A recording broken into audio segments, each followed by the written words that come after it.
इस वीडियो में मैं आपसे एक बहुत इंटरेस्टिंग बात करूंगा।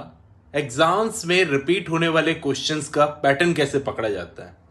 दोस्तों, एक बार अगर आपने पैटर्न समझना शुरू कर दिया पिछले 5 साल के क्वेश्चन पेपर्स को उठाकर, तो आपको टॉप करने से कोई नहीं रोक सकता। अगर आपको अंदाजा रहेगा, प्रेडिक्टेबिलिटी कहते हैं जिसको, आपको अंदाजा रहेगा, प्रेडिक्ट कर लोगे कि ये क्वेश्चन आने वाला है, तो टॉप करने से आपको कौन रोकेगा। बहुत ही दिलचस्प वीडियो होने वाली है। शुरू करते हैं, मिलता हूं इस वीडियो के एंड में। लिटरेचर एक ऐसा सब्जेक्ट है जिसका सिलेबस लंबा होता है पर पेपर प्रेडिक्टेबल होता है। हर बार वही क्वेश्चंस घूम फिर कर आते हैं, बस थोड़ा बदल के आते हैं। मैं आपको समझाता हूँ कैसे एग्जाम्स में रिपीट होने वाले क्वेश्चंस का पैटर्न समझकर कोई बच्चा तो टॉपर बनता है और एवरेज स्टूडेंट स्ट्रगल करता रहता है। पहले तो लास्ट 5 साल के आपको पेपर्स निकालने हैं, हो सके तो उससे ज़्यादा भी। कहाँ से मिलेंगे? देखो, या तो यूनिवर्सिटी या कॉलेज की वेबसाइट पर मिल जाते हैं या फिर सीनियर्स के पास मिल जाते हैं। अगर वहाँ भी ना मिले तो गाइड बुक्स में तो मिल ही जाते हैं। आजकल पुराने पेपर्स ढूंढना कोई मुश्किल काम नहीं है, कहीं से भी निकाल सकते हो आप। यह आपका काम है। अब जो मेन काम है मैं आपको समझाता हूँ, पैटर्न कैसे समझो प्रैक्टिकली। टॉपिक वाइज सेग्रीगेट करो। कैसे? एक नोटबुक बनाओ जिसमें हर ऑथर, पोएम, प्ले के नीचे सारे आए हुए क्वेश्चंस को लिखो। कैसे? जैसे W.B. यीट्स है, उनका symbolism in Yeats poetry, Yeats as a modern poet, use the mythology in Yeats poem, recurring images in his poetry. तो ऐसे करके आपको सारे क्वेश्चंस लिखने हैं W.B. यीट्स के नीचे। ऐसे कोई भी पोएम हो, कोई भी दूसरा राइटर हो, कोई भी ऐसे हो, सबके नीचे जो भी क्वेश्चंस पिछले 5 साल में पूछे गए हैं, 5 साल में अगर सिलेबस चेंज नहीं हुआ है, तो जितने भी क्वेश्चंस पूछे गए हैं सबको लिख लो। अब आपको क्या पकड़ना है कि विलियम बटलर यीट्स के ऊपर 3 बार सिंबॉलिज्म से क्वेश्चन आया है, तो हाई चांस है कि इस बार भी ये क्वेश्चन रिपीट हो सकता है। समझे आप? सबसे पहले तो ये समझना है कि आपकी यूनिवर्सिटी किस बेसिस पर पेपर बनाती है। कई यूनिवर्सिटीज़ होती है जो यूनिट वाइज बैलेंस करके पेपर बनाती है। हर यूनिवर्सिटी पेपर में एक यूनिट या टॉपिक से 1 या 2 सवाल ज़रूर पूछती है हर बार।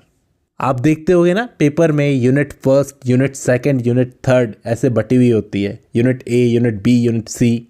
तो हर यूनिवर्सिटी 1 या 2 यूनिट में से 1 सवाल ज़रूर पूछती है, 1 या 2 सवाल ज़रूर पूछती है। और आपको ध्यान रखना है कि हर यूनिट का एक इम्पॉर्टेंट क्वेश्चन ज़रूर होता है जो बार बार घूम फिर कर आता है, उसको तो तैयार करके जाना ही है। फिर तीसरी चीज़ ये ध्यान रखनी है कि थीम का रिपीटेशन ज़रूर होता है। इंग्लिश लिटरेचर के पेपर्स में थीम रिपीट होती है, जैसे फेमिनिज्म की थीम नोवेल्स में या पोएट्री में, कॉलोनियलिज्म की थीम, पोस्ट कॉलोनियलिज्म की theme, tragedy, conflict of tradition and modernity. ये ऐसी कॉमन थीम्स के नाम बताए मैंने आपको जो रिपीट होती हैं। इनको प्रिपेयर करके जाओ, क्योंकि एग्जामिनर थीम बेस्ड क्वेश्चंस को बार बार ट्विस्ट करके पूछते हैं। चौथा स्टेप ये है कि आपको फ्रीक्वेंटली रिपीटेड कीवर्ड्स को हाईलाइट करना है। कीवर्ड्स क्या होते हैं? जैसे डिस्कस, ये एक कीवर्ड है। डिस्कस बहुत सारे क्वेश्चंस में पूछा जाता है, लिटरेचर का फेवरेट कीवर्ड है ये। क्रिटिकली इवैल्यूएट, ये एक बहुत ही फेमस कीवर्ड है। Compare, role of women, use of language, ये कीवर्ड्स को आपको जो भी आपके 5 साल के पेपर में जो भी कीवर्ड्स रिपीट हो रहे हैं उनको ज़रूर हाईलाइट कर लो। आपको समझ में आ जाएगा कि पिछले 5 सालों में इसी पैटर्न में क्वेश्चंस घूम रहे हैं, तो इस बार भी ये discuss, critically evaluate, compare, role of women, use of language, इनसे क्वेश्चन बनेगा।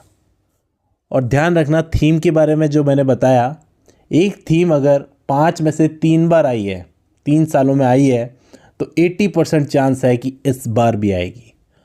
एक ऑथर अगर 2 साल स्किप हो गया है, हाई चांस है कि इस बार ज़रूर आएगा। मतलब 2 साल से स्किप कर दिया गया है, यूनिवर्सिटी ने उसे स्किप कर दिया है, तो इस बार ज़रूर आएगा।